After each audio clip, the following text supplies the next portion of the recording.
Manipur gi miyam na khawrang ngai ga lai ba chahi ni phara ba Manipur gi issue sigi turning point ama koi phangma ngamgadra haiba gi thajaba duma chapchan leire ado koina unarui sidi kongjang du gi part 2 officially amo koina submit toru be wane aduna hujibo gi na ahong mulai kiro who is actually responsible haiba ju thidokani haiba gi pot tu ne aduga siuma thodok si amona thon dana na ba kan hona gani haiba dumadi adumadi janare akoi gi di engage to ho ne nahan gi koi gi third May gi convention to gi budo adu gi resolution si akoina pursue to goda budo immediately pursue to goda budo operation sindurna marak tu da thokchal lakwadagi akoi tangai phadana madu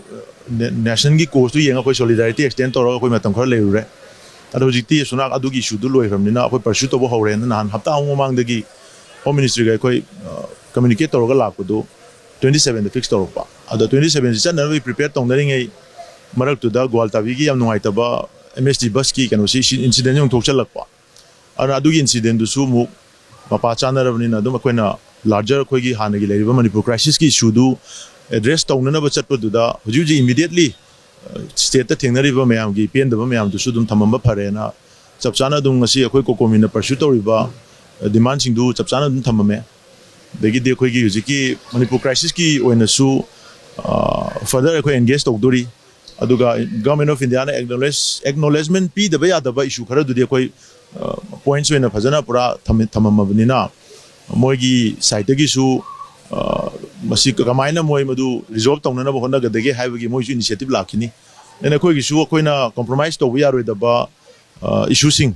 adu ngai du su say for example narco terrorism se koi compromise to we are banate and then encroachment forest area then cross story ba illegal immigration gi impact lai ba si myam se koi compromise to we are por oidam ni si koi su pursue to gini aduna ultimately government na deliver to goda ba issue ngatani because madu akoina create to pona te aduga create to ba kangbu sing do akoina control to usungam bagi eno su leite government na magi ultimate authority mana oibuni na government da to honna na ba honna ba habsina akoigi purpose oire aduna madu pursue to ho bani aduna makhata na ko engage to gini aduga handaki da yam significant oibana akoina convention da low khiba warep sing sigi point sing si akoina point when di thamme but formally akoi government of India da akoi submit tawdri madu tongna bagi discussion ju hore karamba level da formally thamagana kwaidagi hena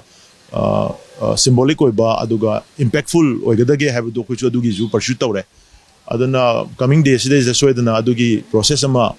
moina su tawrani akoina su dum further tawgini adu tawraga di yamna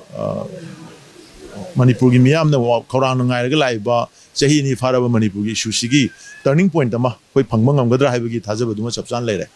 aduga huji ki gwaltawi gi issue si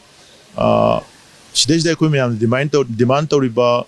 apology tender tongna bagi issue then resignation in the sense replacement hai tare ko an to pasinna bagi issue masi jo koi kan chapchana Manipur da huji miyam na yam pena dana leiri ba state sig identity challenge to bagi pot si masi jo koi kai hai tare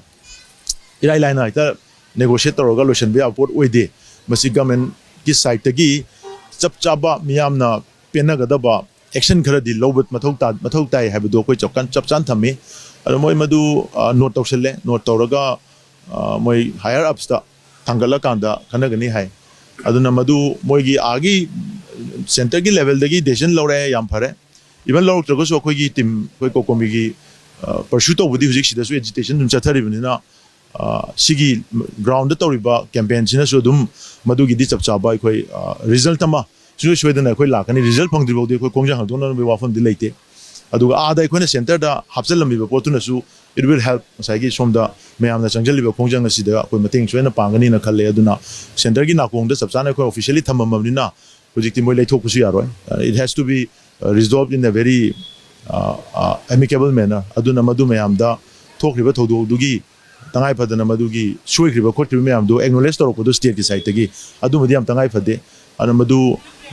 ai adum thuna torok kadra na khalle chapchana koi moi tawrani mak koi da haira machin mangna di hairakte but